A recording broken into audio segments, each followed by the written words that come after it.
Good evening, student.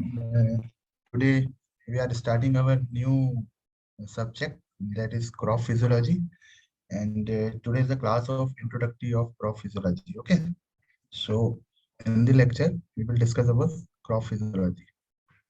So generally अगर देखें हम कि what is crop physiology ना, क्या हम crop physiology में पढ़ते हैं और क्या क्या चीजें हमें देखनी पड़ती है और क्या क्या चीज इसमें इम्पोर्टेंट है। तो मेनली जो प्लांट का जो फिजिकल फंक्शंस होते हैं, ठीक है, उसके बारे में हम इसमें डिस्कस करेंगे, है ना। अगर इसमें हम देखें तो हम मेनली इसमें पूरा जो एग्रीमून का पीडीएफ है ना, जिसमें पूरा crop physiology, this is more than sufficient for your JRF exam. तो इसमें अगर हम देखें जो क्रॉप फिजियोलॉजी की इंट्रोडक्शन अगर हम देखें इस पार्ट में, तो कोई मुझे बताएगा कि what do you mean by crop physiology? Anyone? Hello? The branch of botany which deals with the history of different physiological activities of a plant is known as plant physiology. हाँ हाँ, ठीक है, इट्स राइट। तो अगर हम देखें इसमें क्या लिखा है वो हम देख लेते हैं। The spectral diversity of plant size and form is familiar to everyone, ठीक है। जितनी बहुत सारी डाइवर्सिटी है प्लांट की, ठीक है, बहुत सारे हम देखते हैं कि बहुत सारे मोनोकोटिलेडोन है, डाइकोटिलेडोन है, एंजियोस्पर्म है, जिम्नोस्पर्म है, they are so much diversity, है ना, in nature, and all plant carry out similar physiological process. और सभी के अंदर क्या होती है, mainly physical similar physiological process, जैसे कि फोटोसिंथेसिस हो गया, metabolical process, कैटाबॉलिकल process.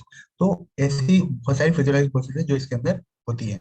And as primary producer plant convert solar energy into chemical energy. Mainly क्या करता है प्लांट, जो सोलर एनर्जी है उनको इसमें कन्वर्ट करता है केमिकल एनर्जी में, हाँ। जैसे कि सोलर एनर्जी लेता है ना, और वाटर के साथ में मिलकर क्या करता है, ग्लूकोज बनाता है। तो ग्लूकोज क्या है, केमिकल है ना। एंड इट विल, जब उसका हमारा कैटाबॉलिज्म होता है, जैसे कि रेस्पिरेशन में जब वो टूटता है तो क्या होता है, एटीपी मिलती है, तो that is called chemical energy, है ना। तो इससे हमें पता चलता है कि जो प्लांट क्या करता है, सोलर एनर्जी को कन्वर्ट करता है इसमें केमिकल एनर्जी में, है ना। And being non motile plant must grow toward light, है ना। जो प्लांट होते हैं मेनली किसकी तरफ ग्रो करते हैं, लाइट की तरफ, ठीक है। और and they must have efficient vascular system for movement of water, है ना। उनके अंदर क्या है, वस्कुलर सिस्टम होते हैं, ठीक है। तो ये मेनली क्या है, प्लांट्स की कैरेक्टरिस्टिक्स है कि क्या क्या उसके अंदर होता है, ठीक है। वस्कुलर सिस्टम होता है जो कि क्या करता है, वाटर और मिनरल न्यूट्रिएंट को क्या करता है, एब्सॉर्ब करने के लिए, ठीक है। And photosynthetic product through out the plant body, photosynthetic product को पूरे प्लांट बॉडी में ट्रांसफर करने के लिए हमारे फ्लोएम होता है ना। Green and plant must also have mechanism for avoiding desiccation, ठीक है।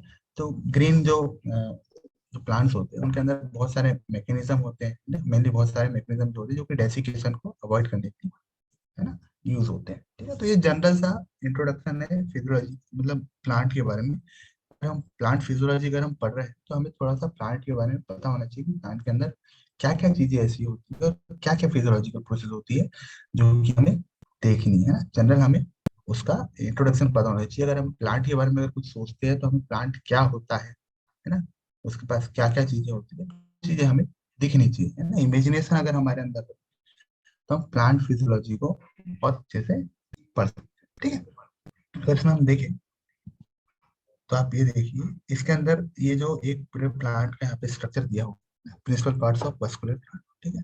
अगर हम देखें, प्रिमोडिया, लीफ पेरिमोडिया है, सूट एपेक्स है, लीफ है, एक्सिलरी बर्ड्स है, स्टेम है।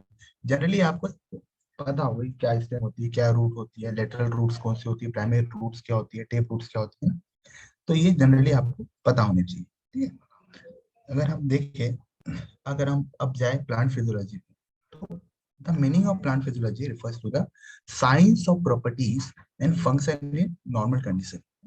जो नॉर्मल कंडीशन में एक प्लांट जो फंक्शन कर रहा है, ठीक है, तो उसकी जो प्रॉपर्टीज हमें उसके बारे में जो साइंस है जो उसकी प्रॉपर्टीज के साथ डील करती है, और जो उसके जो नॉर्मल फंक्शंस है, ठीक है, उसके बारे में जो डील करेगी उसे हम क्या बोलेंगे, प्लांट फिजियोलॉजी बोलेंगे। बहुत सारे ऐसे साइंटिस्ट हैं जिन्होंने अलग अलग डेफिनेशन दी है प्लांट फिजियोलॉजी की, ठीक है। जो पैलाडिन थे उन्होंने बताया था कि एक फिजियोलॉजिस्ट का एम क्या होना चाहिए। The aim of plant physiology has been described as the early 20th century by Russian plant physiologist Palladin. इन्होंने क्या बोला, which is to gain a complete and thorough knowledge of all phenomena occurring in plants। ठीक है, क्या है physiologist का जो एक एम क्या होना चाहिए कि वो क्या करे, गेन इसको complete and through knowledge of all phenomena occurring in plant. ठीक है, मतलब जो भी फिनोमिना प्लांट के अंदर ऑक्यूर हो रहे हैं उसका कंप्लीट नॉलेज हो, है ना, to analyze complex life processes. जैसे कि बहुत सारी कॉम्प्लेक्स लाइफ प्रोसेस जैसे कैटाबॉलिज्म और मेटाबॉलिज्म आपने पढ़ा, फोटोसिंथेसिस, रेस्पिरेशन, ठीक है, बहुत सारी चीजें इसके अंदर है। ठीक है, तो उनका एनालाइज करें so as to interpret them in term of simpler one and reduce them finally to the principle of physics and chemistry. मतलब वो जितने भी प्रोसेस है उनको डिफाइन करें in the principles of physics and chemistry. Like physics और chemistry कैसे, जैसे कि फिजिक्स अगर हमारा देखा जाए तो ऑस्मोटिक प्रेशर हो जाता है ना, और ये सब प्रेशर और पोटेंशियल ये सब किसके अंदर आते हैं, ये जनरली फिजिक्स के प्रिंसिपल्स है, पर इनको हमने सिंप्लीफाई करके क्या किया है, इसमें डिफाइन किया है। ठीक है, तो ये एक फिजियोलॉजिस्ट का वो होना चाहिए, एम होना चाहिए कि वो किस तरह से इन प्रोसेस को क्या करे, सिंप्लीफाई करे फिजिक्स और केमिस्ट्री की बात करें, जो मेन जो रिएक्शंस होते हैं प्लांट के अंदर। ठीक है, तो इसमें कैसे सिंप्लीफाई करें, तो ये अपना क्या है, फिजियोलॉजिस्ट का एम होना चाहिए। ठीक है, उसके बाद में जो नॉजर एंड फ्रिट्ज थे 1983 में describe the plant physiology as a science concern with the process and function.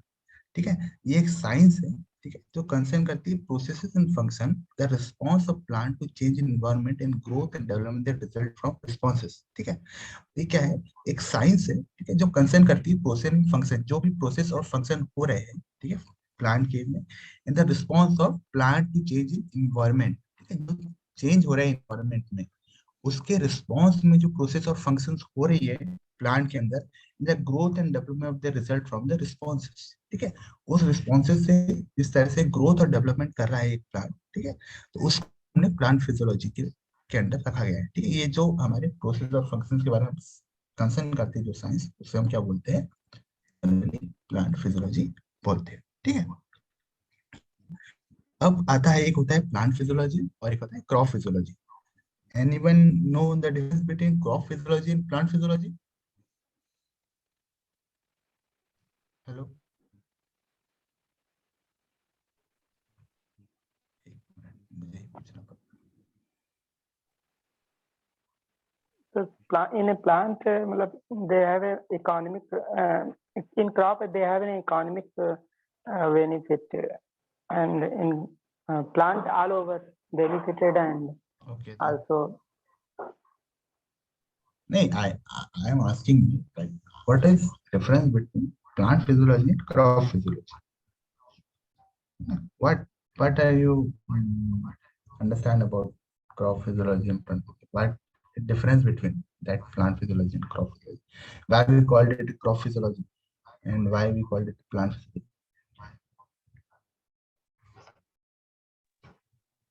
Anyone? Sir, plant physiology मतलब कोई भी मतलब प्लांट का यदि हम फिजियोलॉजिकल फंक्शन का देख रहे हैं तो वो प्लांट होगा, और यदि कोई क्रॉप का स्पेसिफिकली हम कोई क्रॉप के बारे में देख रहे हैं उसके हर एक एस्पेक्ट को सेलुलर से लेके पूरा टिश्यू लेवल में या उसके मैकेनिज्म, तो वो क्रॉप फिजियोलॉजी कहा जा सकता है। ऐसा मैं सोच रहा हूँ सर, गलत भी हो सकता देखिए क्या है कि टिश्यू लेवल तो हम प्लांट में भी देखते हैं, टिश्यू लेवल में हम प्लांट में भी स्टडी करते हैं प्लांट, ठीक है, पर अगर क्रॉप फिजियोलॉजी की अगर हम बात करें तो इसमें हम कंपटीशन की भी बात करें। जब हम किसी भी प्लांट को एक इंडिविजुअल लेवल पे अगर हम उसे करते हैं, मतलब उसकी स्टडी करते हैं, या फिर उसकी हम देखें कि कितना इसका yield आ रहा है, अगर हम एज एग्रीकल्चरिस्ट बात करें, तो अगर हम सिर्फ एक प्लांट को अगर देखें, ठीक है, तो उसका yield कुछ अलग आता है। ठीक है, आपने सुना होगा लैब टू लैंड, है ना, जब अगर कोई साइंटिस्ट लैब में अगर वर्क करता है तो they are only deal with the plant, some few plants, okay, but when the plant is transferred to the land, okay, जब उसे लैंड में ले जाया जाता है तो उसमें आप देखेंगे कि बहुत सारे कंपटीशन होता है, बीट से कंपटीशन हो जाता है ना, क्रॉप से कंपटीशन हो जाता है। तो उस लेवल पे हम जब उसके फिजियोलॉजिकल कंडीशन देखते हैं, ठीक है, उस लेवल पे हम जब उसके फिजियोलॉजिकल फंक्शंस की स्टडी करते हैं, that is called under the crop physiology. Okay, तो और प्लांट फिजियोलॉजी की अगर हम बात करें तो that is only refers to the individual. ठीक है, ठीक है। Hello. Yes sir. Yes sir, yes. हाँ, आया समझ में? Yes sir. हाँ, तो अगर देखें आप, crop physiology is concern with the process and function of the crops, पूरी क्रॉप्स के बारे में अगर करें at the cellular and subcellular and on plant level in the response to the environment variables and the growth. ठीक है, in short physiology is the study of function aspects of crop plants. Physiology is the study of function aspects of crop plants. ठीक है, जो crop plants के जो function aspects होते हैं उनकी स्टडी करना, है ना, उसको हम क्या बोलते हैं, फिजियोलॉजी। अब अगर हम देखें, हमें क्रॉप फिजियोलॉजी का पढ़ना है बहुत अच्छे से, तो हमें जनरली पता रहना चाहिए कि सेल क्या होता है, सेल के अंदर क्या क्या चीजें होती है, क्योंकि हम डील करेंगे आगे फोटोसिंथेसिस के थ्रू, रेस्पिरेशन के थ्रू। ठीक है, तो आज तो हम सिर्फ इनका इंट्रोडक्टरी पार्ट देख रहे हैं कि किस तरह से बेस आपका बन रहा है, उस हिसाब से हम इसको कर रहे हैं। ठीक है, अगर हम सेल की बात करें तो सेल से आप बहुत अच्छे से फेमिलियर होंगे। ठीक है, सबको पता होगा, है ना, बहुत अच्छे से लोग बाग रट भी लेते हैं, है ना, कि सेल क्या होता है। ठीक है, तो ये सब आपको अच्छे से पता है। अगर हम देखें, plant are multi cellular organism, ये composed of millions of cell with a specialized structure. ठीक है, क्या है, प्लांट्स क्या है, मल्टी सेलुलर ऑर्गेनिज्म, ये भी आपको अच्छे से पता है। और इसके अंदर स्पेशलाइज्ड फंक्शन अलग तरीके के सेल इसके अंदर होता है। At maturity such specialized cell may be differ greatly from one another in their structure. क्या होता है, जब इनिशियल स्टेज में जब कोई सेल बनता है, जब शुरू में जब सेल बना, तो वो क्या होता है, इज सिमिलर। ठीक है, और जैसे ही उनके फंक्शंस डिफाइन होते हैं, तो वो क्या करते हैं, अपने आप को स्पेशलाइज कर देते हैं। ठीक है, जैसे कि पैरन कायमा का आपने सुना होगा, कोलन कायमा का आपने सुना होगा। ठीक है ना, तो ये सब चीजें उनके स्पेशलाइज कैरेक्टर के थ्रू में वो क्या करते हैं, अपने आप को डिजाइन कर लेते हैं। However, all plant cell have the same basic eukaryotic organization. बाकी अगर देखा जाए तो बाकी जितने भी सेल होते हैं उनका बेसिक यूकेरियोटिक ऑर्गेनाइजेशन होता है। देखा, न्यूक्लियस न्यूक्लियस होगा, उसके अंदर साइटोप्लाज्म होगा, ऑर्गेनेल्स होंगे, माइटोकॉन्ड्रिया, क्लोरोप्लास्ट, है ना, वैक्यूल, तो इसके अंदर होते हैं। ठीक है, तो ये आपको इतना ज्यादा बताने की जरूरत नहीं है। And are enclosed in membrane that define their boundaries, membrane है ना, क्योंकि यूकेरियोट, प्रोकैरियोट में मेम्ब्रेन्स नहीं होती। ठीक है, in plant cell migration is prevented because each wall snagpore are cemented together by middle layer। ठीक है, मिडिल लेयर से क्या होता है, सीमेंटेड होता है, इसलिए सेल माइग्रेशन क्या होता है, प्रिवेंट होता है। मतलब यहाँ पे सेल का माइग्रेशन नहीं होता, है ना, प्लांट के अंदर सेल का माइग्रेशन नहीं होता। पर बाकी जनरली आप देखेंगे तो एनिमल्स में ये हो जाता है। आपने देखा ट्यूमर्स वगैरह जो बनते हैं, ये जो कैंसरस सेल होते हैं, वो एक जगह से दूसरी जगह ट्रांसफर हो जाते हैं, है ना। ऐसे consequences plant development unlike animal.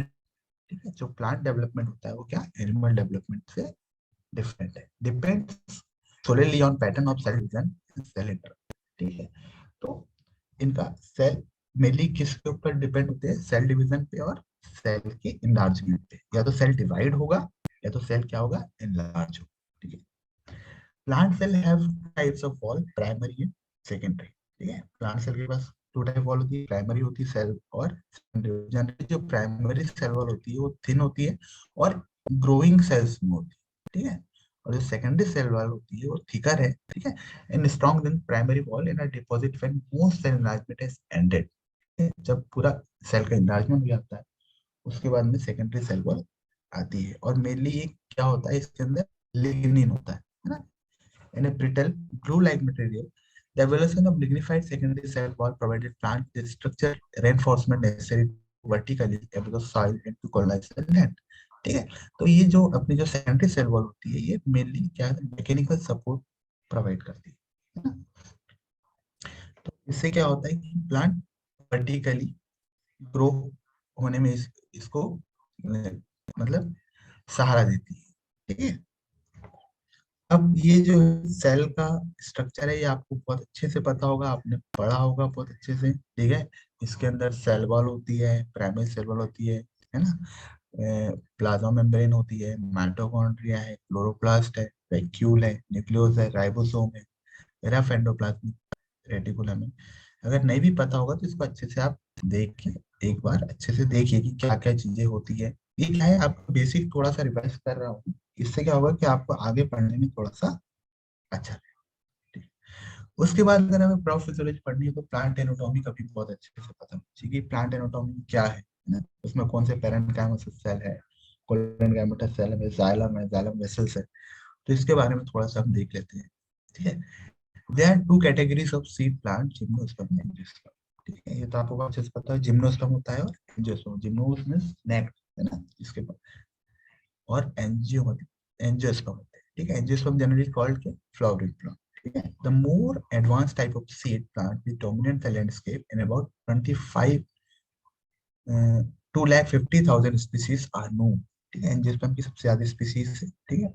But many more remain to characterize, बहुत सारी ऐसी है जिसको कैरेक्टराइज अभी तक नहीं किया गया। The major invention of the angiosperm is flower, ठीक है। एंजियोस्पर्म में क्या होते हैं, फ्लावर होते ही है, ठीक है।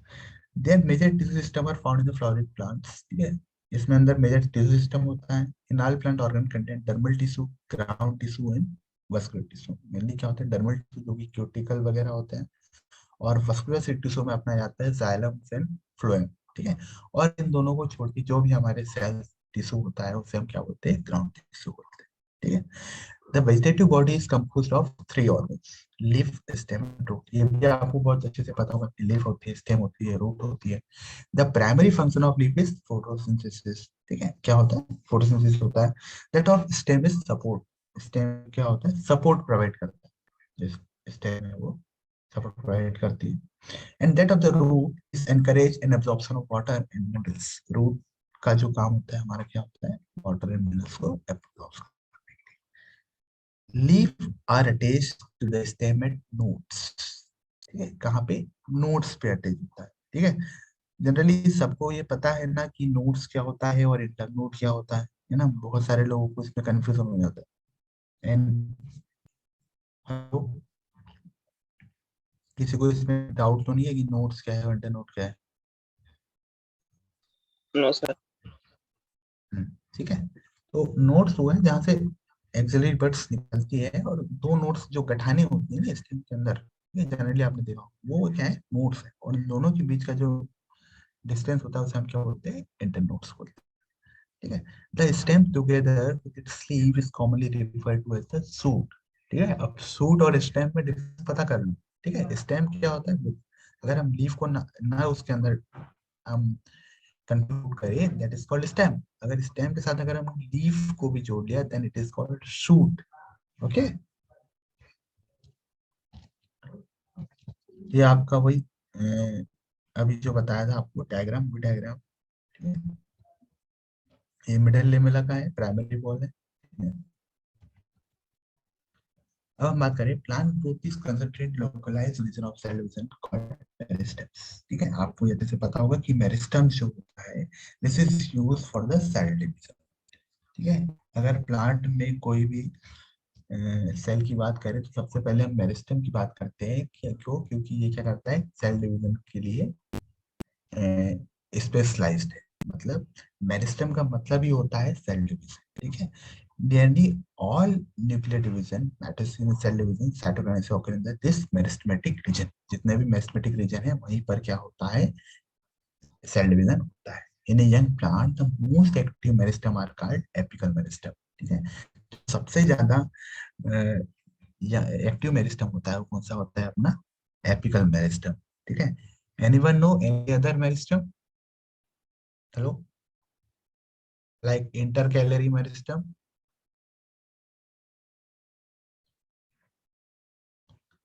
ओके। तो जो इंटर गैलरी मेरिस्टम होता है वो कहाँ होता है, जनरली जहां से एपिकल मेरिस्टम अपना ग्रोथ कर देता है उसके बाद में जो थोड़ा बहुत जो मेरिस्टम बचता है ना, मेनली एक्सिलरी बर्ड में होता है। एक्सिलरी बर्ड में आप देखेंगे, ठीक है। तो यहाँ पे क्या होता है, या उसके साइड में अपना इंटर गैलरी मेरिस्टम होता है जो कि साइड ब्रांच को क्या करता है, राइज करने के लिए यूज होता है, ठीक है। तो they are located at the tip of the stem. Mainly कहाँ पे लोकेट होता है, एपिकल मेरिस्टम है, तो कहाँ पे, टिप ऑफ द स्टेम है, रूट्स, है ना, एट द नोड्स, है ना। Axillary buds contain the apical meristem from plant shoots. कहाँ से लेता है axillary bud, from the plant shoot. Lateral root arise from the pericycle, और जो लेटरल रूट्स होती है वो कहाँ से अराइज होती है, पेरिसाइकल में। क्या होता है, जो एपिडर्मिस होता है और जो एंडोडर्मिस होता है, उसके बीच में जो पेरेंट कैमेटस सेल की जो लेयर होती है उसे हम क्या बोलते हैं, पेरिसाइकल, ठीक है।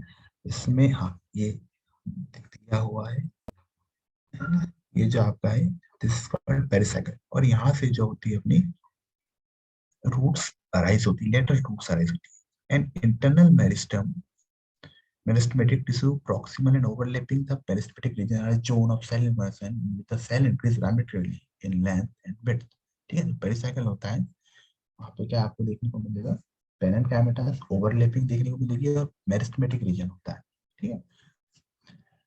और इसके अंदर आप देखेंगे जब सेकेंडरी ग्रोथ होती है ना, तो वहाँ पे आपको फेलोडर्म और फेलोजन वगैरह भी आपको यहीं पे देखने को। Cell usually differentiate into specialised type after the elongate। Cell जब elongate हो जाती है तो स्पेशलाइज्ड टाइप में क्या होते हैं, डिफरेंशिएट करते हैं। The phase of the plant develop that give rise to new organ and the basic plant form is called primary growth, ठीक है। तो शुरू में जो ग्रोथ होती है मेनली आप, है ना, जो प्लांट में होती है, जो बेसिक ऑर्गन्स को ग्रोथ करती है, ठीक है, तो उसे हम क्या बोलते हैं, प्राइमरी ग्रोथ बोलते हैं। Primary growth result from the activity of apical meristem. Generally जो एपिकल मेरिस्टम जो ग्रोथ डिवीजन होता है, उससे जो हमारी ग्रोथ होती है उसे हम क्या बोलते हैं, प्राइमरी ग्रोथ बोलते हैं। इनमें cell division is followed by progressive cell enlargement. इसमें क्या होता है, इसके बाद में सेल डिवीजन क्या होता है, सेल डिवीजन के बाद में सेल एनलार्जमेंट होता है और typical elongation. After elongation in a given region is complete, the secondary growth may occur. Secondary growth involve two lateral meristem, the vascular cambium and core cambium, ठीक है। जो lateral meristem होता है उसमें generally आपको वेस्कुलर कैम्बियम देखने को मिलेगा और कॉर कैम्बियम देखने को मिलेगा। जो कॉर कैम्बियम है मेनली राइज द पेरिडर्म, है ना। जब सेकेंडरी ग्रोथ होती है किसी भी प्लांट की, तो उसका क्या होता है, गर्थ क्या होता है, वो गर्थ इंक्रीज होता है। और गर्थ इंक्रीज होने के कारण क्या होता है कि उसमें कॉर कैम्बियम से गर्थ इंक्रीज होता है। कॉर कैम्बियम अगर रहेगा तो कॉर कैम्बियम क्या होता है, फेलोडर्म, ठीक है। और इसको हम कॉर कैम्बियम को हम फेलोजन भी बोल सकते हैं, ठीक है, फेलोडर्म। और इन सबको मिला के क्या बोलते हैं हम, पेरिडर्म बोलते हैं। तो पेरिडर्म का क्या करते हैं, अराइज करते हैं, ठीक है। The vascular cambium give rise to secondary xylem, और जो वैस्कुलर कैम्बियम होता है वो सेकेंडरी जाइलम और सेकेंडरी फ्लोएम को राइज करता है, ठीक है। तो ये जनरली चीजें हैं कि आपको कैम्बियम पता होना चाहिए, कैम्बियम से सेकेंडरी जाइलम सेकेंडरी फ्लोएम होता है। ये सब चीजें आपको जनरल ऊपर ऊपर से ज्यादा डीप में जाने की इसमें जरूरत नहीं है, ठीक है। जो कॉर कैम्बियम होता है produce periderm and consisting mainly cork cell. जो कॉर कैम्बियम होता है वो क्या करता है, पेरिडर्म को प्रोड्यूस करता है, ठीक है। The architecture, mechanism, and the function of plant depend crucially on the structure of the cell. Cell walls के पे ही क्या होता है, सब कुछ डिपेंड होता है ना, कि उसका आर्किटेक्चर मैकेनिज्म कैसा है ना। The wall is secreted and assembled as a complex structure that varies from a composition and cell differences, ठीक है। तो सेल वॉल के बहुत सारे कंपोजिशंस भी होते हैं, ठीक है। Without a cell wall plant would be very different और नो, अगर सेल वॉल अगर नहीं होती तो प्लांट क्या होता, मतलब उसका हम इमेजिनेशन नहीं कर सकते कि किस तरह से हमें प्लांट दिखता है और क्या होता है। तो cell wall is essential for many process plant growth, है ना। सेल वॉल क्या है, प्लांट ग्रोथ के लिए जरूरी है, डेवलपमेंट के लिए, मेंटेनेंस के लिए, रिप्रोडक्शन, ठीक है। तो मेनली इन सब चीज के लिए सेल वॉल जरूरी है, ठीक है। तो ये जो है इसके इम्पोर्टेंट एस्पेक्ट्स जो है सेल वॉल के वो मैंने दिए हुए, जैसे कि plant cell wall treatment mechanic है ना, क्या करेगा, मैकेनिकल स्ट्रेंथ प्रोवाइड करेगा, प्लांट स्ट्रक्चर करेगा, and along though structure to grow great height पे। अब साइटोप्लाज्म ये तो उसे मैकेनिकल स्ट्रेंथ देगा, मतलब अगर तुम्हें ग्रेट हाइट पे जाना है, इतना जानना है, तो अगर उसमें उसको सपोर्ट कौन करेगा, तो वो कौन करेगा, अपना सेल वॉल करेगा। Cell walls glue cell together preventing them from sliding past over other, है ना। सेल क्या होता है, ग्लू करता है ना, एक और को स्लाइडिंग करने से रोकता है। ठीक है? उसका अगर हम देखें, a tough outer coating enclosing the cell and the cell wall acts as cellular exoskeleton का भी काम करता है ना। प्लांट मॉर्फोजेनेसिस, प्लांट का मॉर्फोजेनेसिस मतलब मेनली स्ट्रक्चर की बात कर रहा है ना। उसके बाद में सेल वॉल का अगर हम फिजियोलॉजी बेसिस पे देखें तो टर्गर प्रेशर, है ना, टर्गर प्रेशर के बारे में आपने सुना हो। ठीक है, तो टर्गर प्रेशर के लिए भी ज्यादा, जब उसमें जब सॉल्वेंट अंदर जाता है तो उसके अंदर जो टर्गर प्रेशर होता है, ठीक है, तो उसमें भी क्या होता है, सेल वॉल का बहुत ज्यादा महत्व है। आगे आगे हम पढ़ेंगे। ठीक है, the bulk flow of water in the xylem require a mechanical tough wall that resists collapse by the negative pressure inside। अगर हम xylem में अगर हमें फ्लो करना है वाटर, जैसे कि अगर आप भी अगर फ्लो करेंगे तो उसके लिए रेजिस्ट कोलैप्स चाहिए। ठीक है, उसका एक क्या चाहिए, मैकेनिकल टफनेस चाहिए, जिससे कि क्या हो सके, पानी फ्लो हो सके। ठीक है, जिसको, तो उसके लिए भी सेल क्या है, ज्यादा जरूरी। ठीक है, तो ये जो है सेल वॉल के, ये आप इसको आप पढ़ सकते हैं अच्छे से ना। अगर हम बात करें, अब हम फिजियोलॉजी के फर्स्ट चैप्टर जो हमारा है, role and significance of water, है ना, वाटर के बारे में, है ना। और जो हमारा वाटर ट्रांसपोर्ट सिस्टम, उसके बारे में हम क्या करेंगे, पढ़ेंगे, translocation of water in plants. ठीक है, तो अगर हम देखें वाटर का जो हम यूज होता है, mainly water is very essential for the plant growth, है ना। आपने पढ़ा होगा पहले कि इतना water is use,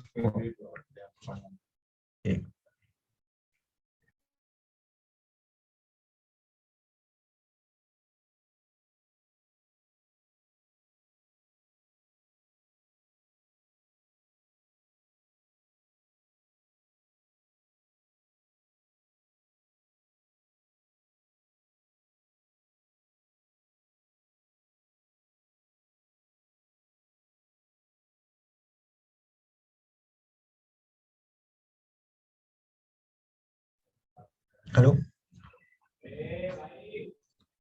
Audible, Yes, sir. Yes, sir. Okay, समझ में आ रहा है ना। Hello, Yes, sir. Yes, sir.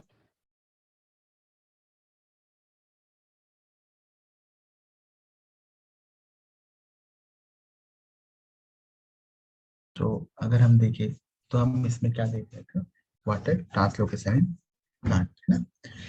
Water is said to be a liquid of life because life is originated in earth.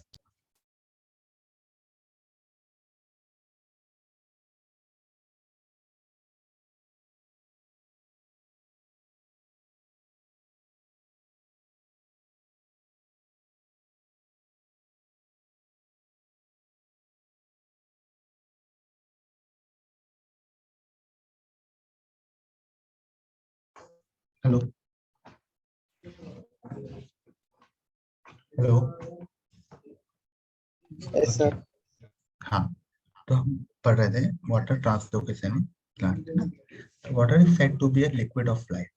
पानी के बारे में आपने बहुत अच्छे से पढ़ा होगा, पता भी है आपको कि वाटर इज कितना इंपॉर्टेंट है हमारी लाइफ के लिए, because life is oriented in organs, environmental and course of evaluating it become fully dependent upon water in the number of years, है ना। पानी पे ही पूरी क्या है, पूरी लाइफ क्या है, डिपेंडेंट है। And water is one of the most प्लेंटिफुल chemicals available in the earth. ठीक है, ये लाइन आप बहुत अच्छे से देख लीजिए, क्या है, water is one of the most प्लेंटिफुल chemical. क्या है, अगर कोई आपसे पूछे कि वाटर क्या है, किस तरह से, आप तो क्या डिफाइन करेंगे, water is one of the most प्लेंटिफुल chemical. क्या है, केमिकल है ना, available in the earth and the chemical formula is H2। इसका chemical formula क्या है, H2 है। It is a teeny V-shaped molecule containing three atoms do not stay together as the hydrogen atom constantly exchanging between water molecules, है ना। जो three we shaped structure होता है इसका, और ऑक्सीजन जो होता है कोवेलेंटली बॉन्ड होता है हाइड्रोजन से, है ना। और ये क्या होता है, एक्सचेंज होते रहते हैं। ठीक है, इसमें आप देखिए पार्शियली इलेक्ट्रोनेगेटिविटी आपको देखने को मिलेगी। ठीक है, जिससे ऑक्सीजन के ऊपर आपको नेगेटिव चार्ज और हाइड्रोजन चार्ज देखने को मिलेगा। ठीक है, the water molecule consists of an oxygen atom covalently bonded to two hydrogen atom. The two OH bond form an angle 105 degree. ठीक है, जो इनका एंगल होता है वो 105 डिग्री। ठीक है, because the oxygen atom is more electronegativity than hydrogen. जो ऑक्सीजन का जो एटम होता है वो क्या है, more electronegativity है किससे, हाइड्रोजन से, and it tend to attack the electron of the covalent bond. This attraction results in the partial negative charge at the oxygen and red molecule and a partial positive charge at each hydrogen. मतलब oxygen के ऊपर negative charge और hydrogen के ऊपर positive charge. और ये जो capacity होती है वाटर की, इसके कारण क्या होता है कि it is a wonderful solvent in the universe. सबसे अच्छा सॉल्वेंट है, यही कारण है। ठीक है, in water is special property that enable it to solvent in to be readily transport to the body of the plant. ठीक है, क्यों, क्या प्रॉपर्टीज होती है? ठीक है, the polarity of water molecule give rise to the hydrogen bond. ठीक है, इसके अंदर जो पोलैरिटी होती है इसके अंदर क्या आपको हाइड्रोजन बॉन्ड देखने को मिलेगा। ठीक है, ये आप इसमें देख रहे हैं अच्छे से। एक मिनट,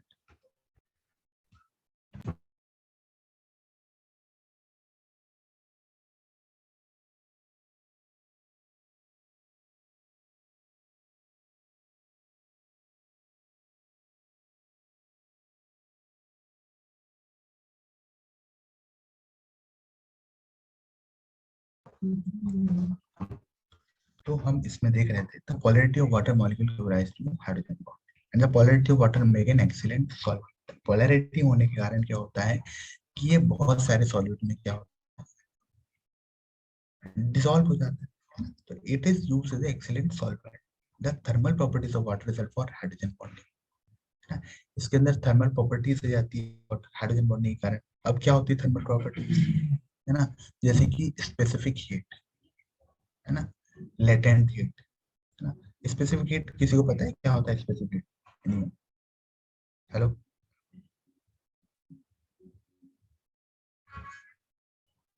ओके, स्पेसिफिक हीट क्या है?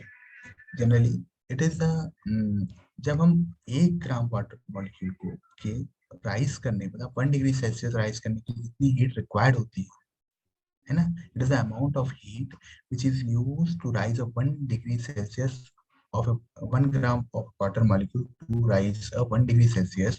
It is called specific heat, है ना। मतलब आपने देखा होगा कि जनरली जब हम कोस्टल एरिया में देखिए तो क्या होता है, लैंड जो होता है जल्दी गर्म हो जाता है ना, और पानी क्या होता है जल्दी गर्म नहीं हो पाता। क्यों? क्योंकि उसकी स्पेसिफिक हीट क्या है, ज्यादा है ना।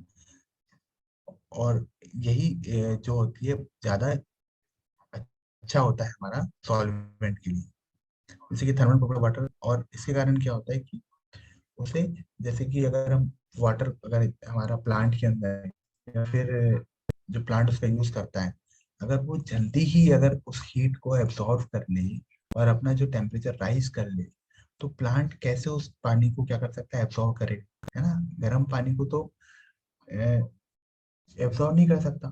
तो this is the properties of water, because of that it is used in the plant और it is used in the universe, है ना।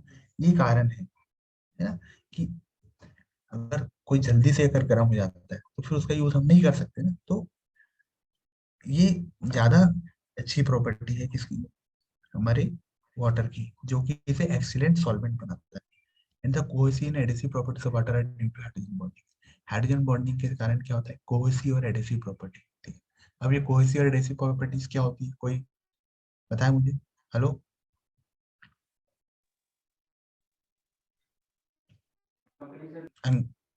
सर को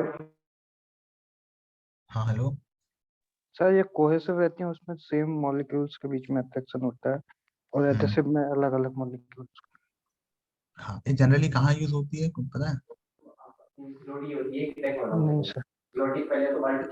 हाँ, क्या होता है वेस्कुलर वेसल। जैसे कि, हाँ, मस्कुलर वेसल्स की बात कर रहे हैं, सीधी सी बात, इसलिए हम इसको पढ़ रहे हैं। यही कारण है कि हम इस चीज को पढ़ रहे हैं, आपको इससे बेसिक क्लियर होगा और इससे अगर हम बाद में अगर आप फिजियोलॉजी पढ़ेंगे तो बहुत इजी हो जाएगा आपके लिए उस चीज को समझना, उस चीज के कंसेप्ट जो होते हैं वो बहुत इजी हो जाएंगे। जो कोहेसिव और एडहेसिव फोर्स होता है, मेनली कोहेसिव, को मतलब होता है सेम, है ना, आपने जेनेटिक्स में को डोमिनेंस भी पढ़ा हो, है ना? तो जो सेम मॉलिक्यूल्स के बीच में जो फोर्स होता है उसे हम बोलते हैं कोहेसिव फोर्स। और जो एडहेसिव होता है वो आपका डिफरेंट मॉलिक्यूल के बीच में। अगर जनरली एडहेसिव फोर्स और अगर हम देखें तो मेनली आपने देखा होगा जब आप फेविक्विक लाते हो तो दे आर एडहेसिव्स, है ना, तो जनरली क्या होता है, चिपक जाते हैं किसी चीज से। अब जब पानी वेसल्स में, है ना, वैलम वेसल्स में जब फ्लो होता है तो क्या होता है कि जो वाटर मॉलिक्यूल होता है दे impose an adhesive force on the vessels layer. जो वेसल्स की जो लेयर होती है उससे क्या होता है, एक एडिसिव फोर्स लगाता है जो कि यूजफुल होता है पानी को ऊपर ले जाने के लिए, है ना, ट्रांसलोकेशन ऑफ वाटर के लिए ज्यादा यूजफुल होता है। तो जो वाटर मॉलिक्यूल और वेसल्स की जो लेयर होती है उनके बीच में जो फोर्स, मतलब जो फोर्स लगता है ना, जो पानी को बाइंड करके रखता है उस चीज से, उससे हम क्या बोलेंगे, एडिसिव फोर्स। और जो वाटर मॉलिक्यूल के बीच में लगता है, दोनों वाटर मॉलिक्यूल के in between the two water molecule, it is called cohesive force, है ना। तो it is used in the translocation of water, है ना। तो ये जो प्रॉपर्टीज है वाटर की, ये इसके कारण वाटर को इतना ज्यादा महत्व है और इतना ज्यादा इसको मतलब यूजफुल है water upon. It is a capillary में सर हेल्प करते हैं ये दोनों फोर्स, है ना? हाँ, हाँ, कैपिलरी में भी आपको पढ़ने को मिलेगा आगे चल के। तो ये it is the gift of God to us in nature ना, जो कि यूज होता है। अब अगर हम बात करें जैसे कि, तो व्हाट इज द सॉल्यूशन, एक सॉल्यूशन की अगर हम बात करें ना, कि क्या सॉल्यूशन होता है पानी के अंदर, अगर आप सॉल्यूट को मिक्स करते हैं तो सॉल्यूशन होता है। ठीक है, तो जिस चीज को हम मिक्स करते हैं उसे हम क्या बोलते हैं, सॉल्यूट बोलते हैं। और जिसमें हम, जैसे कि वाटर है, it is as a solvent. जैसे कि solid is a type of molecule dissolved in another type of substance. The substance is called, ठीक है, solid। जब जिसको हम यूज कर रहे हैं, मतलब जैसे कि शक्कर को अगर हम पानी में मिला रहे हैं तो शक्कर है वो क्या है, सॉल्यूट है, और जो पानी है वो सॉल्वेंट है, और दोनों को मिला के हम क्या बोलेंगे, सॉल्यूशन। ठीक है। अब क्या क्या इंपॉर्टेंस है वाटर के, जनरली आपको तो बहुत सारी चीजें मैंने आपको बता दी कि मतलब जनरली क्या होता है, water typically constitute 80 to 95% of mass of growing plant tissue, है ना। जो ग्रोइंग प्लांट टिश्यू उसका 80 to 95% कौन करता है, वाटर करता है ना, मतलब वाटर ऑक्यूपाइड करता है। What is the main constitute of फ्लोरोलाक्स कंप्राइजिंग फॉर 90-95%। अगर पानी अगर नहीं रहेगा तो जो कार्बोहाइड्रेट है, प्रोटीन है और न्यूक्लिक एसिड है, दे आर नॉट वर्क, है ना, वर्क ही नहीं कर पाएंगे। कार्बोहाइड्रेट्स के को मीडियम ही नहीं मिल पाएगा, है ना, प्रोटीन को मीडियम ही नहीं मिल पाएगा कि किस तरह से वो सेल में जाए या फिर किस तरह से उसका यूज हो, किस तरह से उसका मेटाबॉलिज्म कैटाबॉलिज्म, है ना, तो वो नहीं कर पाएंगे। ठीक है, तो वाटर का इसमें भी बहुत ज्यादा यूज है ना। Water participate directly in the many metabolic process, हाँ ये आपको मैंने बताया, हाइड्रोलाइसिस हो गया, है ना, इस टाइप की प्रोसेस में भी वाटर का बहुत ज्यादा यूज होता है। Water increase the rate of respiration. ठीक है, अगर वाटर है तो उसके थ्रू ही तो रेस्पिरेशन कर पाएंगे, कैसे सिस्टम उसके थ्रू होता है। तो वाटर का प्रेजेंस यहाँ पर भी बहुत जरूरी है। तो ये जनरली जो पॉइंट्स है वाटर को क्या करते हैं, इतने ज्यादा बेनिफिट्स बनाते हैं, उनका यूजफुल इतना यूज इसका वाटर का इसमें होता है। ठीक है।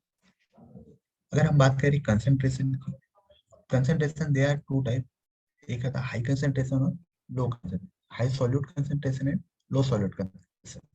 ठीक है, ज्यादा शुगर में डाल दी तो क्या हो जाएगा, हाई कंसंट्रेशन हो जाएगा, और जो कम शुगर वाला जो सॉल्यूशन होगा उसमें लो कंसंट्रेशन होगी। ठीक है, ये भी जनरली क्या है, वाटर की प्रॉपर्टीज है। ठीक है, water act as a solvent and act as a carrier for many substance, है ना, सॉल्वेंट के रूप में यूज होता है। Water present in vacuum is help in maintaining turgidity of the cell, turgidity of the cell, है ना। मतलब क्या होता है कि जब पानी वैक्यूल के अंदर होता है या फिर जब हमारा एंडोऑस्मोसिस होता है ना, तो उस टाइम पे क्या होता है कि वाटर जब सेल में पूरा भर जाता है तो उसके अंदर जो टर्जिडिटी आ जाती है ना, मतलब जो फुला हुआ हो जाता है, मतलब जो स्वेल हो जाता है हमारा सेल, उसे हम क्या बोलेंगे, टर्जिडिटी। और जो प्रेशर हमारा जो वाटर लगा रहा है वॉल के ऊपर, उसे हम क्या बोलेंगे, टर्गर प्रेशर बोलेंगे, है ना। तो ये टर्जिडिटी मेंटेन करने के लिए वाटर का यूज होता है। अगर आप वाटर ही नहीं रहे तो कैसा हो जाएगा सर, सुखड़ा हुआ हो जाएगा नहीं। तो ये वाटर का ज्यादा यूज है। अब डिसोसिएशन ऑफ वाटर जो है वो क्या है, हाइड्रोजन आयन और हाइड्रोक्साइड आयन होता है, ठीक है, OH minus and H3O plus. तो ये आपके प्रॉपर्टीज है वाटर की, ठीक है। Solvent for electrolyte non electrolyte के लिये यूज होता है। हाई स्पेसिफिक हीट, ज्यादा स्पेसिफिक हीट होती है, आपको बताया मैंने अच्छे से। High latent heat, latent heat क्या होती है, it is the heat required to change the medium of a solvent. Like अगर वाटर क्या है, लिक्विड मीडियम में है, स्टेट में है, और उसे हमें गैस बनाना है, तो कितना हीट लग रहा है, ठीक है, वो क्या होता है, उसे हम क्या बोलते हैं, लेटेंट हीट बोलते हैं। कोहेसिव एंड एडहेसिव प्रॉपर्टीज होती है। हाई सरफेस टेंशन है ना, हाई टेंसाइल स्ट्रेंथ होती है। टेंसाइल स्ट्रेंथ मतलब ब्रेकडाउन जल्दी नहीं हो पाता वाटर का, है ना।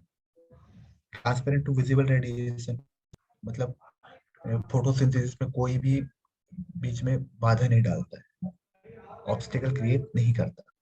लो विस्कोसिटी होती है, मतलब झल्ली से क्या होता है, ट्रांसलोकेट हो सकता है। इसमें बहुत सारी चीजें की कैसे करता है, जैसे इसमें बताया है कि 500 gram water is absorb by the roots. Water play role like for every gram of organic matter made by plant approximately 500 gram water is absorb by the roots. मतलब 500 ग्राम वाटर चाहिए 1 ग्राम का ऑर्गेनिक मैटर बनाने के लिए। और अगर हम बात करें राइस में तो और ज्यादा चाहिए, है ना, उसका भी लिखा हो, जनरली रिमेम्बर नहीं आ रहा है, पर उसका बहुत ज्यादा होता है, ठीक है।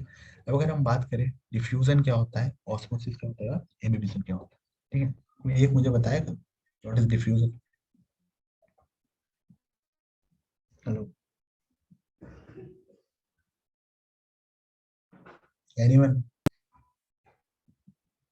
ठीक है, So movement of water from higher concentration to lower concentration water only, or any liquid, any other liquid or liquid only, और गैसेस?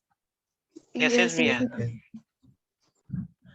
तो किसी सॉल्यूट पार्टिकल का अगर हम ट्रांसपोर्ट करें कहाँ से, higher concentration to the lower concentration, जैसे गैसेस का अगर हम देखें, ठीक है, the movement of material in and out of the cell in plant take place in solution or gaseous form, ठीक है, या तो सॉल्यूशन के फॉर्म में हो या gaseous form में। as the exact process of this is not very clear, 3 physical processes are usually involved.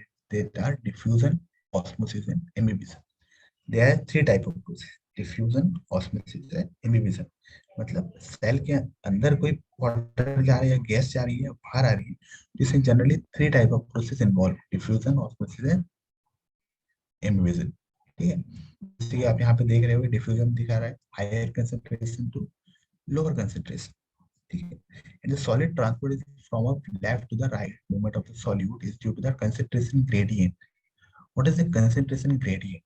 अगर concentration gradient की हम बात करें तो जनरली अगर हम देखा जाए किसी भी चीज का आपको ग्रेडियंट निकालना, चाहे टेंशन ग्रेडियंट हो जाए या कंसंट्रेशन ग्रेडियंट हो जाए ना, तो उसमें आप देखोगे कि लेंथ से अगर हम उसी चीज को डिवाइड करते हैं, मतलब लेंथ के थ्रू वो किस तरह से चेंज हो रहा है।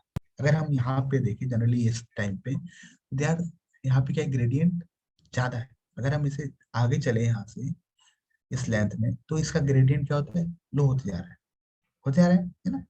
तो from higher concentration gradient to the lower concentration gradient ना, आया समझ में ग्रेडियंट टर्म? हेलो, ये बाद में समझ में नहीं आएगा नहीं? Hello, no sir. Yes sir, क्या कोई आ गया ना? Sir 116 sir. हाँ, क्या होता है, जो ग्रेडियंट है किसी भी चीज, या तो आप पोटेंशियल ग्रेडियंट की बात करो, ठीक है, या तो आप कंसंट्रेशन ग्रेडियंट। जैसे कि यहाँ पर कंसंट्रेशन ज्यादा है, यहाँ पे अगर आप देखिए, ठीक है, जो मॉलिक्यूल्स है यहाँ पर ज्यादा है।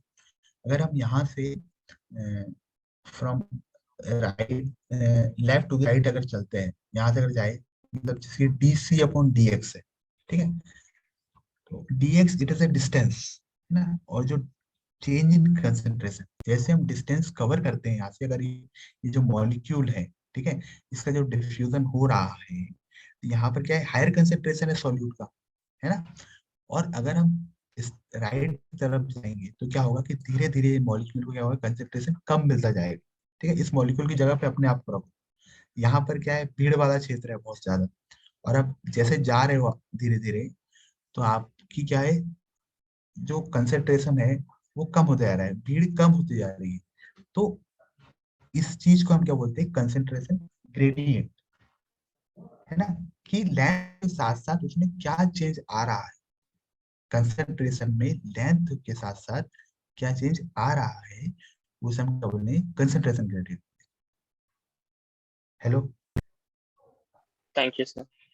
हाँ, the movement of material in the movement of particles or molecule from a region of higher concentration to a region of lower concentration is called as a diffusion, है ना, हायर कंसेंट्रेशन से किसका बोला है, द मूवमेंट ऑफ पार्टिकल्स और molecules, किसका, particles का और मॉलिक्यूल्स का, from a region of higher concentration to the region of lower concentration is called diffusion. The rate of diffusion of gas is faster than liquid or solid. अगर हम gas की बात करें तो जो गैस का डिफ्यूजन होता है फास्टर होता है किससे, लिक्विड और सॉलिड से जनरली होगा, क्योंकि मॉलिक्यूल दूर दूर है, मॉलिक्यूल दूर दूर है तो उन्हें डिफ्यूज होने में ज्यादा टाइम मिलेगा, तो गैस का जो डिफ्यूजन है वो क्या है, फास्टर होता है। The diffusion particle have a certain pressure called as diffusion pressure. जो डिफ्यूजन पार्टिकल होता है उनका खुद का एक प्रेशर होता है ना, जैसे कि डिफ्यूज होने के लिए खुद अपना क्या लगाते हैं, प्रेशर लगाते हैं, उसे हम क्या बोलते हैं, डिफ्यूजन प्रेशर बोलते हैं, and which is directly proportional to the number of concentration of the diffusing particles, जो कि डायरेक्टली प्रोपोर्शनल होता है किसके, number of concentration of diffusing particles, जितने ज्यादा डिफ्यूजिंग पार्टिकल्स होंगे वहां पर डिफ्यूजन प्रेशर ज्यादा होगा। अगर हम यहाँ की बात करें तो यहाँ पर डिफ्यूजन प्रेशर ज्यादा होगा, अगर हम इस तरफ की बात करें तो यहाँ पर डिफ्यूजन प्रेशर क्या होगा, कम होगा, ठीक है। This form of diffusion take place always from a region of higher diffusion pressure to the region of lower diffusion pressure. यहाँ पर क्या है, हायर प्रेशर है, ठीक है, और यहाँ पर क्या है, लोअर डिफ्यूजन प्रेशर है, तो ये भी एक डेफिनेशन ऑफ डिफ्यूजन कहाँ से, from the region of higher diffusion pressure to the region of lower diffusion pressure, that is the along diffusion pressure gradient, किसके अलोंग करेगा, डिफ्यूजन प्रेशर ग्रेडियंट, ठीक है। The rate of diffusion increase, the diffusion pressure gradient is steeper. जितना ज्यादा diffusion pressure gradient बढ़ेगा उतना ज्यादा rate of क्या होगा, diffusion increase होगा। टेम्परेचर इंक्रीज करने से क्या होगा, टेम्परेचर इंक्रीज करने से क्या होगा कि वाटर मॉलिक्यूल में एनर्जी, एनर्जी आने से, अब जैसे अगर टेम्परेचर अगर हम इंक्रीज कर रहे हैं, जनरली हमने अभी पढ़ा कि gas is faster diffusion rate than the liquid solute, अगर हम पानी को गर्म करते हैं तो it is convert into the gas, और the molecule are going to separated, है ना, मतलब उनके बीच में जो डिफरेंस होगा वो ज्यादा हो जाएगा, और जिसके कारण क्या होगा, हमारा डिफ्यूजन इंक्रीज होगा, ठीक है। समझ में आ रहा है, हेलो, Yes, sir. मतलब ये आना चाहिए कंसेप्ट, इमेजिनेशन में आना चाहिए कि डिफ्यूजन कैसे हो रहा है ना, किस तरीके से हो रहा है।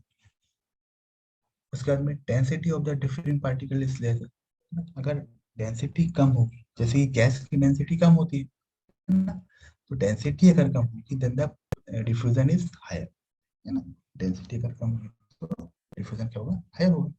Medium through which diffusion occur is less concentrated, अगर हम डिफ्यूजन की बात करें किस मीडियम में अगर डिफ्यूजन हो रहा है, तो अगर लेस, जैसे अगर डिफ्यूजन एयर के अंदर देन इट इज फास्ट, अगर डिफ्यूजन वाटर के अंदर हो रहा है तो थोड़ा सा कम होगा।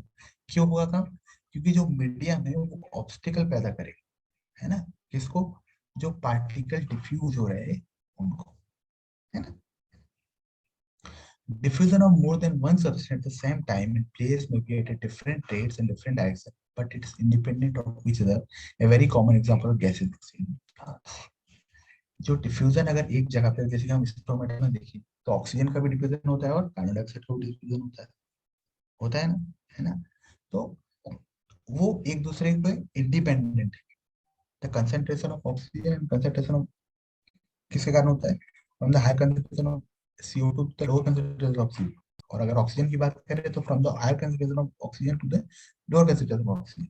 तो ये इन दोनों के क्या है, इंडिपेंडेंट है। तो कभी भी जो डिफ्यूजन होता है वो क्या होता है, हमेशा क्या होगा, एक दूसरे के इंडिपेंडेंट होगा, है ना। अगर दो डिफ्यूजन एक साथ हो रहे हैं तो वो दोनों डिफ्यूजन एक दूसरे के क्या होगा, इंडिपेंडेंट होगा।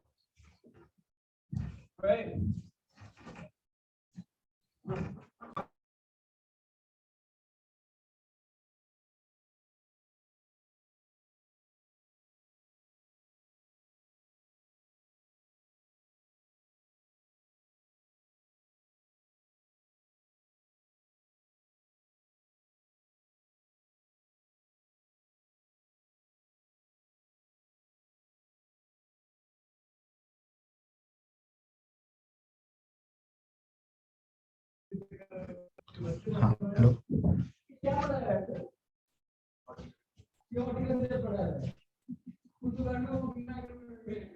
diffusion of more than one substance at the same time in place and maybe at different rate. बस हाँ, ये आपको मैंने बता दिया, ठीक है। Beside osmotic diffusion, the above mentioned simple diffusion also play a very important role in the life of the plant, है ना। जो भी आपको हमने बताया, ठीक है, जो भी आपके सिंपल डिफ्यूजन है, ये क्या है, ये भी बहुत ज्यादा इंपॉर्टेंट है किसके लिए, प्लांट के लिए। किस चीज तरीके से इंपॉर्टेंट है, it is essential step in exchange of gas during respiration and photosynthesis.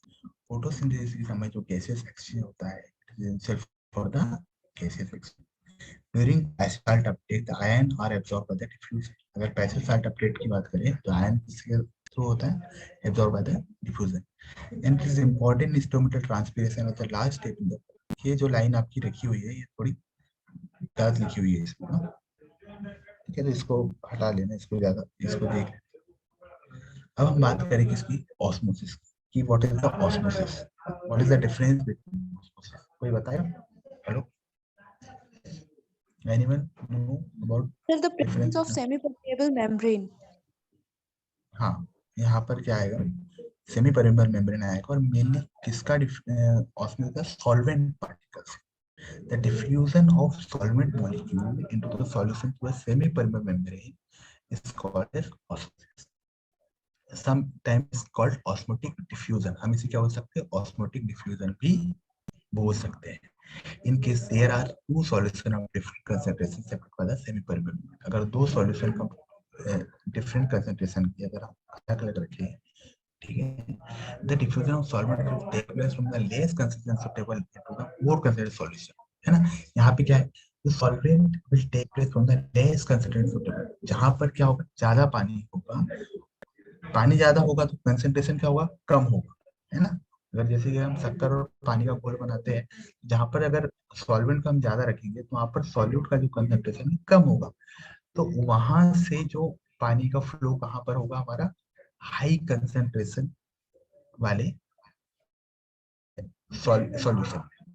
तो और इसकी एक और डेफिनेशन ये भी आती है कि it is the diffusion of solvent from its higher concentration to the, जहां पर सॉल्वेंट का हायर कंसंट्रेशन, अगर सॉल्वेंट की तरह से अगर हम बोले तो यहाँ पर सॉल्वेंट का हायर कंसंट्रेशन है, वहां से इसका ट्रांसफर कहाँ है, लो कंसंट्रेशन ऑफ सॉल्वेंट। और पहली वाली डेफिनेशन में हम क्या बोल रहे थे, सॉल्यूशन का कंसंट्रेशन। सॉल्यूशन का कंसंट्रेशन कहाँ पर मतलब कम है, जहां पर सॉल्यूट कम है ना। तो अगर सॉल्यूशन के रिस्पेक्ट में अगर हम बात करेंगे, the flow from the lower concentration to the higher concentration. पर अगर हम सॉल्वेंट के रिस्पेक्ट में बात करेंगे तो this is the flow of higher concentration to the lower concentration. Are you getting me? Hello, yes sir. Yes, sir. समझ में आया ना? ऐसे मतलब क्या है, कुछ कुछ और भी दूसरी जो बुक्स है उसमें ऐसा लिखा गया है, ठीक है, तो उसको समझने में थोड़ा सा क्या कंफ्यूज हो जाता है, मतलब पढ़ते समय स्टूडेंट जो रहते हो कंफ्यूज, इसलिए मैं तुम्हें बता दी, ठीक है। तो आपको कंसेप्ट क्लियर रखना है ना। The diffusion of solvent will take place from the less concentrated into the more concentrated solution, more concentrated solution till both the solution attain equal concentration, ठीक है। अगर हम देखें तो ये जो है, ठीक है, ये जो यूरिया मॉलिक्यूल है और ये वाटर मॉलिक्यूल है, यहाँ पर देखिए आप, यहाँ पर जो वाटर का जो कंसंट्रेशन है वो हाई है और यहाँ पर वाटर का कंसंट्रेशन लो है, अगर सॉल्वेंट के रिस्पेक्ट में अगर बात करें, ठीक है। तो ये flow of water from the lower concentration, ठीक है। और सॉल्यूट का जो आप कंसंट्रेशन देखें तो यहाँ पर ज्यादा है ना, ये हाईली कंसंट्रेशन और एक लोअर कंसंट्रेशन सॉल्यूट, ठीक है। एक मिनट,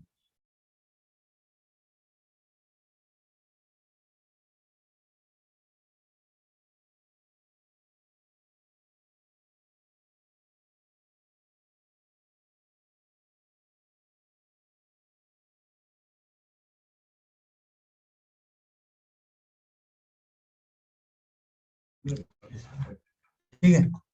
तो अगर अच्छा कोई मुझे ये बता सकता है कि क्यों ऑस्मोसिस होती है, व्हाई ऑस्मोसिस ऑफ क्यू, मतलब किस कारण होती है, एनीवन? हेलो,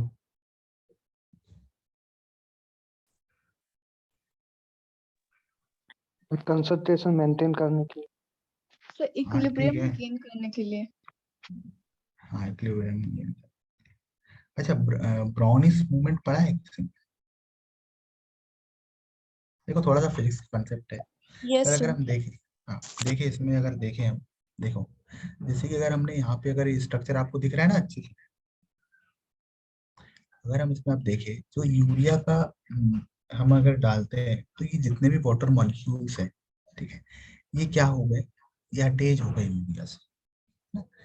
तो इनके बीच में जो डिफरेंस है ना, ये ज्यादा हो गया यहाँ पे, मतलब जो ब्राउनिश मूवमेंट ये बोलता है कि कोई भी सॉल्वेंट होता है उसका खुद का एक मूवमेंट होता है ना, और उस मूवमेंट को मेंटेन करने के लिए, है ना, जैसे कि ये अटैच हो गया है यूरिया से, तो यहाँ पर जो मॉलिक्यूल है कम मॉलिक्यूल फ्री है, तो इनका मूवमेंट कम है ना। तो इस मूवमेंट को अटेन करने के लिए इस तरफ से जो वाटर मॉलिक्यूल है वो इस तरफ जा रहे हैं। हाँ sir, hello, Sir, one second. हाँ देखिए ये जो मॉलिक्यूल है वाटर के, it is attached to the urea, ठीक है। पहले ये मॉलिक्यूल जितने भी थे ये क्या फ्री थे और फ्री मूवमेंट कर रहे थे, ठीक है। बट जैसे ही हमने इसके अंदर सॉल्यूट डाला, तो सॉल्यूट डालने के कारण क्या हुआ कि जो मॉलिक्यूल्स जो फ्री थे that bind to the urea molecule, है ना, और जो फ्री मॉलिक्यूल है वो बचे नहीं, मतलब कम हो गए, है ना। तो उसको अटेन करने के लिए यहाँ पर और भी फ्री मॉलिक्यूल्स को अटेन करने के लिए तो इस तरफ के जो मॉलिक्यूल है हमारे वाटर के, वो क्या कर रहे हैं, फ्लो कर रहे हैं, ठीक है।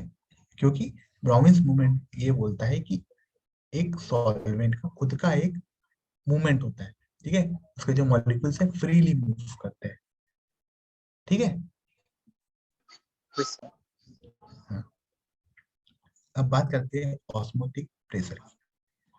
तो व्हाट इज ऑस्मोटिक प्रेशर? तो ऑस्मोटिक प्रेशर की अगर हम बात करें तो जनरली जो टर्म होती है ऑस्मोटिक प्रेशर, अगर हम देखें तो जो ऑस्मोसिस को रोकने के लिए, जैसे कि अगर हम फिर से वही वाला देखते हैं, देखिए अगर ये वाटर मॉलिक्यूल हमारा जा रहा है इस तरफ, है ना, तो इसको रोकने के लिए अगर हम इधर से कोई प्रेशर लगाए, है ना, इधर से अगर हम इस पे कोई प्रेशर लगाते हैं, ठीक है, यहाँ से अगर हम कोई प्रेशर लगाते हैं इसके ऊपर, तो इतना प्रेशर उसके ऊपर हम लगाए कि हमारा ऑस्मोसिस क्या हो जाए, रुक जाए, मतलब वो स्टॉप हो जाए ऑस्मोसिस होना, मतलब वाटर मॉलिक्यूल का ट्रांसफर स्टॉप हो जाए। तो जितना प्रेशर हमें लगेगा ऑस्मोसिस को रोकने के लिए, that pressure is called osmotic pressure, ठीक है। हाँ समझ में, हेलो, Yes, हेलो, sir. हाँ। So as a result of the separation of the solution from its solvent, the two solution may be semi-permanent. A pressure is developed in the solution to the pressure पर dissolved solute in it. This called as osmotic pressure. उसके अंदर जो solute particle जा रहे हैं उसके through एक osmotic pressure generate हो जाता है, ठीक है। इसकी अगर सिंपल डेफिनेशन आपको बताए, ठीक है, जैसे आप इस तरह से पढ़ोगे तो आपको समझ में नहीं आएगा जनरली, पर आप देखिए तो osmotic measured in the term of atmosphere.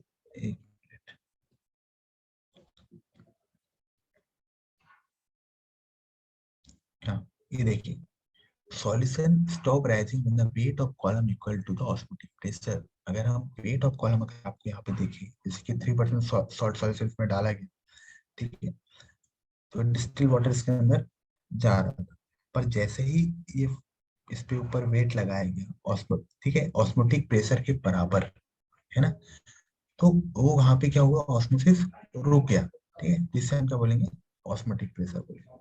और इसको और भी डिफाइन ऐसे कर सकते हैं कि as a result of separation of solution from solvent the to solution with the semi permeable membrane pressure is developed in the solution to the pressure by dissolved solute.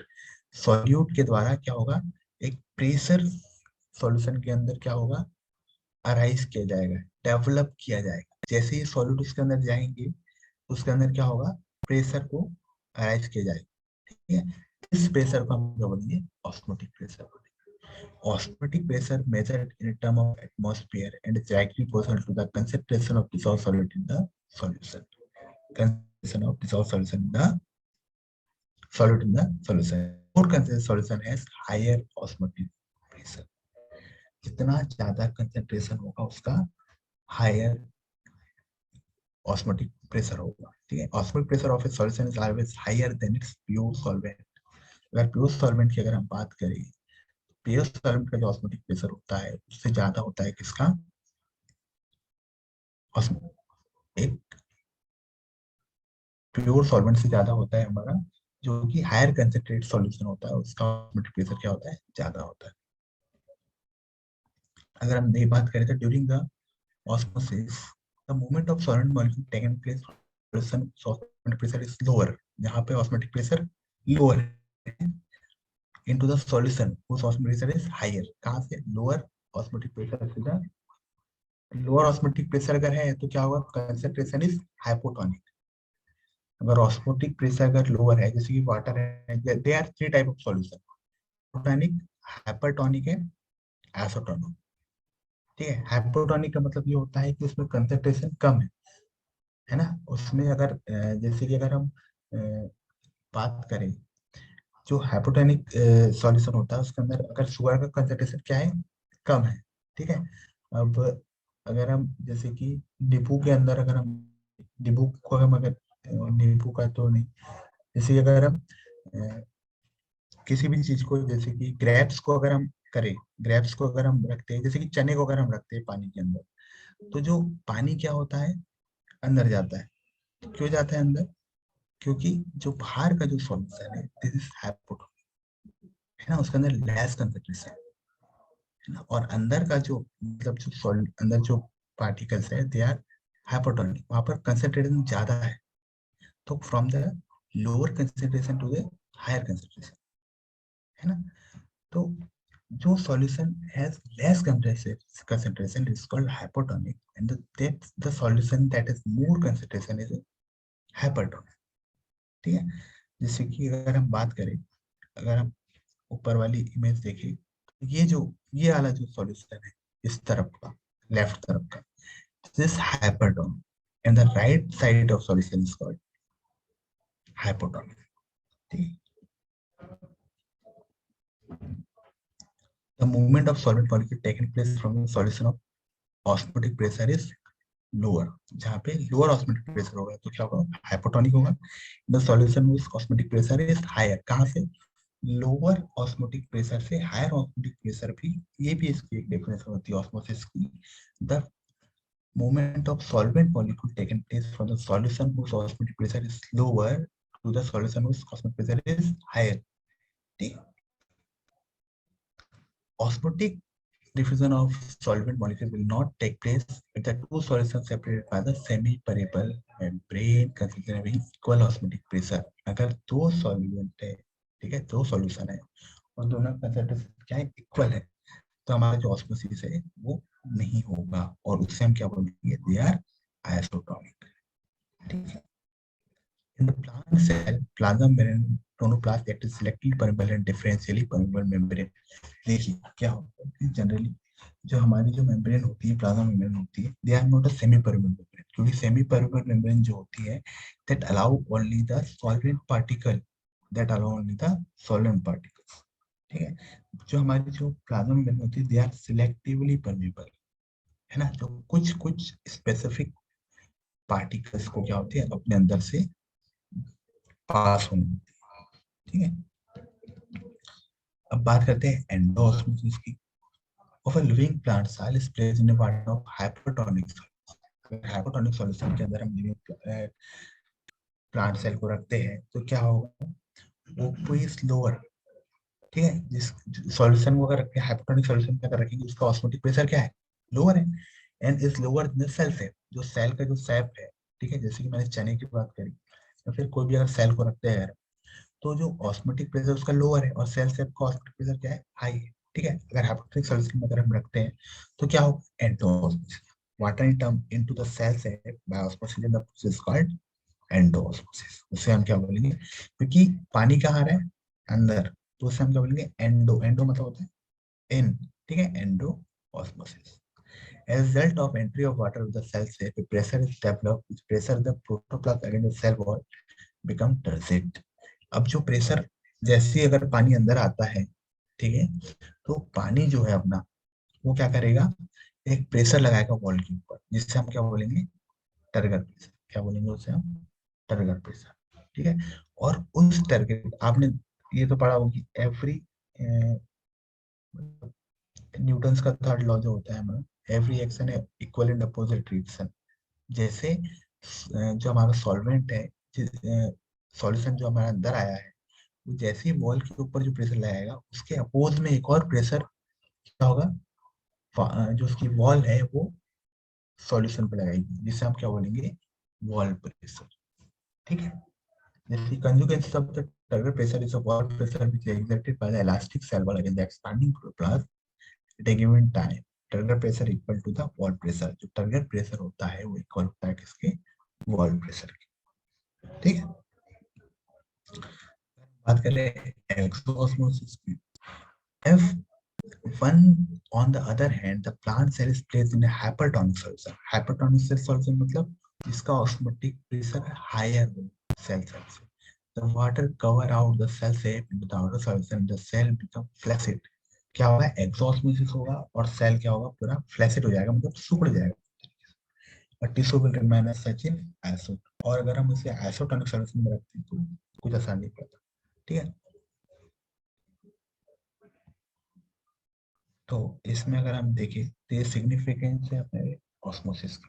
Large quantity of water are absorb by the roots from the soil by osmosis. तो mainly बहुत सारी चीजें ऐसी है जिसमें हम use करते हैं ऑस्मोसिस का, है ना। Cell to cell movement of water as a substance involve osmosis. Opening and closing of stomata depend upon the target pressure of the guard cell. guard cell के target pressure जब हमारा जो guard cell जब turgid हो जाता है तो हमारे जो स्टोमेटा होते हैं वो ओपन हो जाते हैं, और जब हमारा जो गार्ड सेल है वो जब फ्लैसिड हो जाता है तो हमारे स्टोमेटा क्या हो जाता है, बंद हो जाता है, ठीक है। Due to osmosis the turgidity of cell enhance the shape और from that organ maintain, turgidity को भी मेंटेन करके रखते हैं ऑस्मोसिस, ठीक है। Turgidity of cell of young seedling allow them to come out of the soil. जो turgidity of young seedling है वो क्या करती है, seedling को अलाउ करती है सॉइल के बाहर आने, ठीक है। तो ये generally they are so many uses of osmosis in the plant, okay। अगर हम बात करें osmotic effect on the cell, अगर सेल की बात करें, ठीक है, कि सेल में क्या होता है, जैसे अब आपको भी बताया है ना, हाइपोटोनिक सॉल्यूशन में रखने से, हाइपरटोनिक सॉल्यूशन में रखने से, ठीक है। तो जनरली क्या हो, पहले हमारे जो सेल टर्जिट होता है जब हम हाइपोटोनिक सॉल्यूशन में कर रखते हैं, किस में रखते हैं, सॉरी, हाँ, टर्जिट हो रहा है जब हम इसे हाइपोटोनिक सॉल्यूशन में रखते हैं। जब हम हाइपोटोनिक सॉल्यूशन में रखते हैं तो क्या होता है कि वाटर एंटर करता है, दिस इज कॉल्ड एंडोऑस्मोसिस, ठीक है। जिसके कारण हमारा जो पानी है वो क्या हो गया, टर्जिट हो गया, जो हमारा सेल है वो क्या हो गया, टर्जिट हो गया। यहाँ पे आप देखिए तो यहाँ पर आइसोटोनिक सॉल्यूशन में सेल क्या होगा, नॉर्मल रहेगा, ना पानी अंदर जाएगा ना बाहर और जाएगा भी तो क्या है, इक्वलिब्रियम मेंटेन करके रहेगा। ठीक है, उसके बाद हाइपरटोनिक सॉल्यूशन की अगर बात करें तो इसमें क्या होगा, ऑस्मोटिक प्रेशर क्या है, ज्यादा है, ठीक है, बाहर, तो H2 क्या होगा अपना बाहर, जिससे हम बोलेंगे, और जिसमें इस जो फिनोमेना को हम क्या बोलते हैं, प्लाज्मोलाइसिस, है ना। यहाँ पे क्या होगा कि प्लाज्मा है वो पूरी तरीके से टूट गया, उसका जो प्रोटोप्लाज्म है वो पूरी तरीके से टूट गया, जैसे पानी बाहर गया तो पूरा जो प्रोटोप्लाज्म होता है वो टूट गया, तो इसे हम क्या बोलेंगे, प्लाज्मोलाइसिस बोलेंगे। ठीक है, हेलो, हाँ, Yes, sir. अब हम बात करते हैं imbibition. What is the imbibition? ठीक है, एम्बिविजन क्या होता है, mainly non living cells, certain substance place in a particular liquid absorb it as a and swell up. अगर किसी भी चीज को अगर हम रखते हैं लिक्विड में तो क्या करते हैं, एब्सॉर्ब करते हैं लिक्विड को और क्या करते हैं, swell up. For example, when some piece of grass or dry seeds are placed in the water, they absorb the water quickly and swell up considerably so that their volume is increased. जो उनका volume क्या हो जाता है, increase हो जाता है। This substance are called as ambient. जो पानी को absorb करते हैं उसे हम क्या बोलते हैं, ambient बोलते हैं। And the phenomenon is called imbibition. Certain force of the attraction is extreme between the ambient and the involved substance. In plant, the hydrophilic colloids, जो hydrophilic colloids होते हैं, hydrophilic colloids मतलब that are soluble to hydrophilic, मतलब hydrogen water loving, है ना, colloids like protein, carbohydrates such as starch, cellulose and pectic acid have a strong attraction towards water. Imbibition play a very important role in life plant. The first step in the absorption of water by the root of higher plant is imbibition of water by the cell wall of the root hairs. अगर हम बात करें generally जब root से water absorb होता है, ठीक है, जो शुरू का जो वाटर एब्जॉर्ब होता है मतलब इनिशियल स्टेज जब वाटर एब्जॉर्ब करती है root, this process imbibition generally they are osmosis carried out. But अगर हम एट द एंड में देखें, जब एकदम स्टार्टिंग में जब जैसे वाटर होता है मतलब एब्जॉर्ब होता है तो उसे हम वहां पर क्या होता है, इम्बिबिशन प्रोसेस होती है। ठीक है, dry seed require water when imbibition of germination. अगर ड्राई सीड की बात करें तो वो भी क्या इम्बिबिशन के थ्रू ही जर्मिनेशन करता है, तो they are so much important of imbibition. As a result of imbibition, pressure is developed which is called ambient pressure or metric potential. इसी को हम metric potential ही बोलेंगे और इसे क्या बोलेंगे, imbibition pressure भी बोलेंगे। It is analog to the osmotic potential of a solution. जैसे solution का osmotic potential अभी हमने पढ़ा, उसका क्या है, analog है। Represent to the pure water, the value of metric potential always negative. जो metric potential होता है उसकी वैल्यू हमेशा क्या होती है, always क्या होती है, negative. The water potential of an immediate is equal to the metric potential plus interval or other pressure.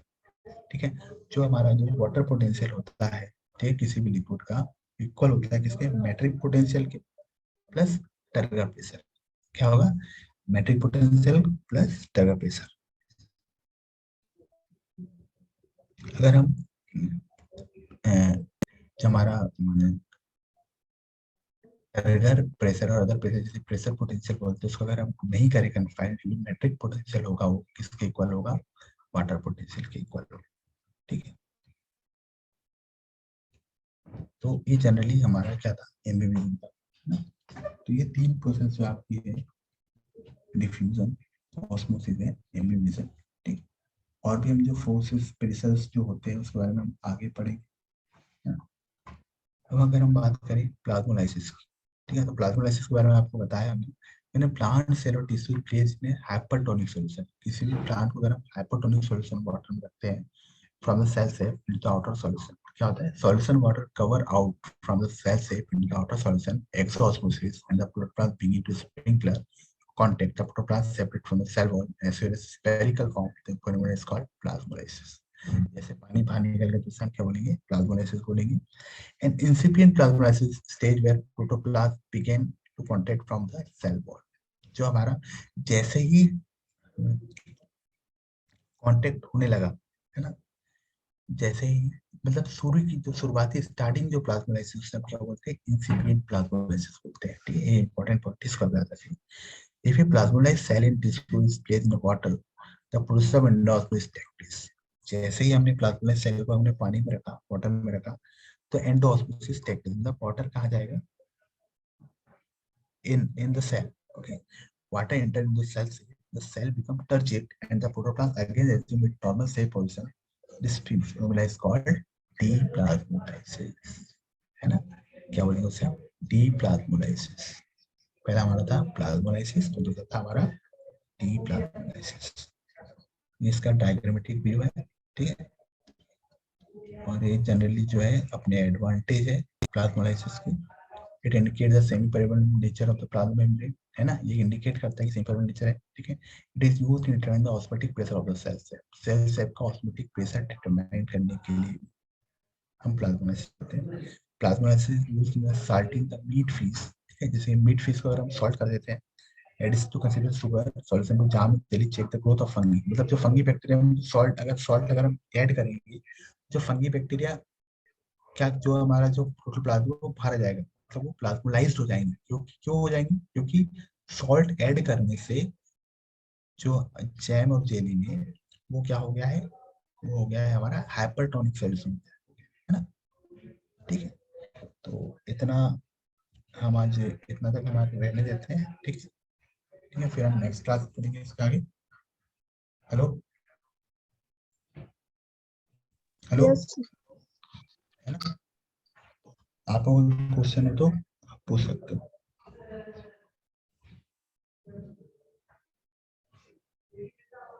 Hello.